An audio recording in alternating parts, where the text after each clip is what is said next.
बघू शकता मित्रांनो, आपण कांदा कापून घेतलाय, टोमॅटो, 2 अंडी, अमूलचं बटर, मीठ, हळद, धना पावडर सगळं मिक्स करून घेतले. एकदमच मिक्स, डायरेक्ट टाकायचं. बटर वितळत आहे तोपर्यंत त्यात कांदा टाकू.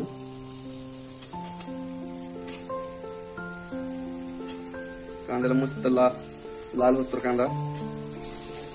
बटर मध्ये हे करून घेऊ आपण मिक्स.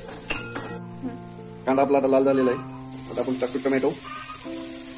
जरा चांगला मस्त मिक्स करून घेऊ.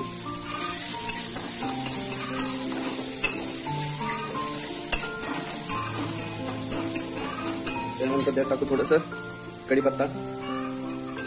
राहणार आहे, कढीपत्ता कमी आहे. त्यानंतर मिरची नंतर हळद आणि मसाले हे आता चांगलं मिक्स करून घ्यायचं.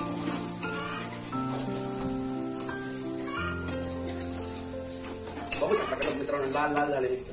आता आपण एक सिक्रेट मसाला टाकलाय, त्यामध्ये लाल दिसायला लागलं. आता अंड्याचं मिश्रण मिक्स केलेले अंडे पडलेले टाकायचे आणि चांगलं त्याला हलवून घ्यायचं, मिक्स करायचं.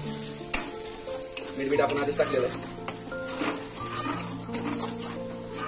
थोडस तेल टाका म्हणून तुम्ही, म्हणजे कसं ओके होईल. बटर टाक. हा घरी आईने राईस बनवलेला पिवळा, तोच राईस आपण द्या. चांगलं मस्त हलवून घ्यायचं, मिक्स करून घ्यायचं. सुगंध तर मस्त येतोय.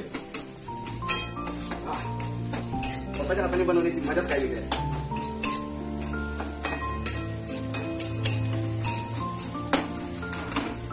बघू शकता मित्र, पिवळा भात आपण लाल करून टाकलाय.